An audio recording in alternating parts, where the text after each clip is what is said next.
കണ്ണീരോടെ സിനിമാ ലോകം. പ്രശസ്ത നടൻ അന്തരിച്ചു. ലോകമെമ്പാടും ശ്രദ്ധിക്കപ്പെട്ട ബൈസിക്കിൾ തീവ്സ് എന്ന ചിത്രത്തിൽ ബ്രൂണോ എന്ന കഥാപാത്രത്തെ അവതരിപ്പിച്ച ഇറ്റാലിയൻ നടൻ എൻസോ സ്റ്റയോളയാണ് അന്തരിച്ചത്. 85 വയസ്സായിരുന്നു.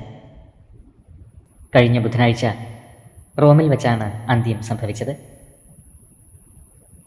The pyjama girl case, journey to leave എന്നീ സിനിമകളിലും എൻസോ സ്റ്റയോള മികച്ച വേഷങ്ങൾ അവതരിപ്പിച്ചു. നിരവധി സഹപ്രവർത്തകരാണ് താരത്തിന് പ്രണാമം അർപ്പിച്ച് സോഷ്യൽ മീഡിയയിൽ എത്തുന്നത്. 85 വയസ്സായിരുന്നു. ഇറ്റാലിയൻ സിനിമാ ലോകത്തിന് കനത്ത ഒരു നഷ്ടമാണ് സംഭവിച്ചിരിക്കുന്നത്. ആത്മാവിന് നിത്യശാന്തി ലഭിക്കട്ടെ എന്ന് നമുക്ക് പ്രാർത്ഥിക്കാം.